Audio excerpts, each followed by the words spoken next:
महायुती सरकारनं दोन समाजात तेढ निर्माण करण्याचं पाप केलं। विरोधी पक्षनेते विजय वडेट्टीवार यांचा सरकारवर निशाणा।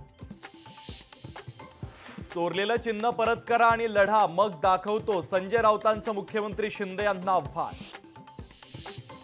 विधान परिषदेच्या 11 जागांची निवडणूक बिनविरोध होण्याची शक्यता। घोडे बाजाराचा धोका लक्षात घेता बिनविरोध निवडीवर भर असल्याची सूत्रांची माहिती। पंतप्रधान मोदी पेपरफुटी थांबवू शकले नाही। भाजपनं शिक्षण व्यवस्था ताब्यात घेतली। राहुल गांधी यांनी सरकारला धरलं धारेवर। नीटच्या वेळेत झालेला घोळ अंगलट येऊ नये म्हणून कातडी बचाव हालचाल। आदित्य ठाकरे यांची केंद्र सरकारवर टीका। अजित पवार थोडे दिवस मस्ते आले तरीही चाललं असतं रामदास कदमांचा घरचा आहेर। दादांची कृपा म्हणून वाचलात नाही तर हिमालयामध्ये जप करायला जावं लागलं असतं। रामदास कदम यांच्यावर मिटकरींचा पलटवार। आदित्य ठाकरेंच्या बालेकिल्ल्यात मनसेची बैठक। अमित ठाकरे वरळीतून विधानसभा लढण्याची शक्यता। विधान परिषद निवडणुकीच्या पार्श्वभूमीवर महाविकास आघाडीची बैठक। निवडणुकीच्या रणनीतीच्या संदर्भात चर्चेची शक्यता। ठाणे, पालघर, रायगड, भंडारा जिल्ह्यात पावसाचा ऑरेंज अलर्ट जारी। नागपूर आणि रत्नागिरी जिल्ह्यात मुसळधार पावसाची शक्यता।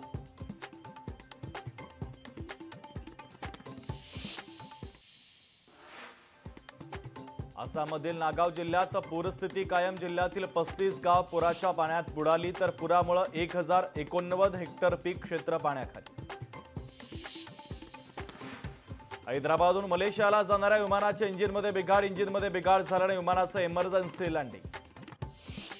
दिल्लीत धर्मेंद्र प्रधान यांच्या निवासस्थानाच्या बाहेर आंदोलन। नीट परीक्षेतील घोटाळ्याच्या संदर्भात चौकशी करण्याची मागणी। काँग्रेसच्या कार्यकर्त्यांना दिल्ली पोलिसांनी घेतलं ताब्यात।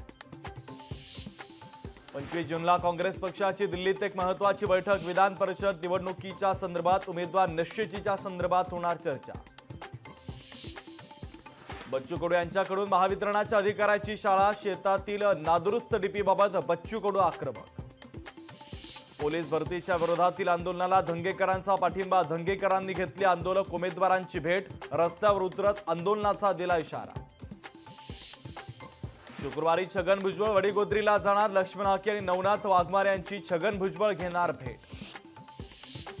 नांदेडमध्ये ओबीसी समाज आक्रमक। लक्ष्मण हाकेंच्या उपोषणाला पाठिंबा देण्यासाठी आंदोलन। नाशिकमध्ये शिवसेना उद्धव बाळासाहेब ठाकरे पक्षाच्या बाळू कोकणे यांच्यावर दुसऱ्यांदा हल्ल्याचा प्रयत्न। हल्लेखोरांचा शोध घेऊन कारवाईची मागणी। लोकशाहीच्या बातमीनंतर साताऱ्यातील जरंडेश्वर कारखाना प्रकरणात प्रदूषण नियंत्रण मंडळाला जाग। प्रदूषित तिळगंगा नदीचं पाणी नमुने तपासणीसाठी घेतले।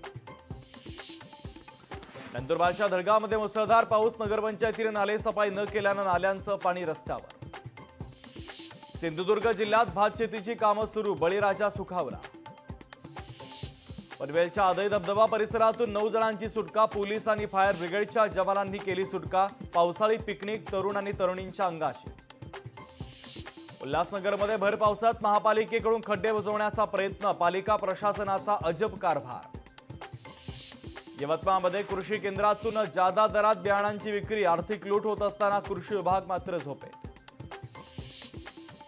बोरमार्गे महाडला जाणाऱ्या मार्गावरील कठडा कोसळला। सुदैवाने यामध्ये कोणतीही जीवितहानी नाही। रस्त्यावर कोणतंही वाहन नसल्यानं अनर्थ टळला।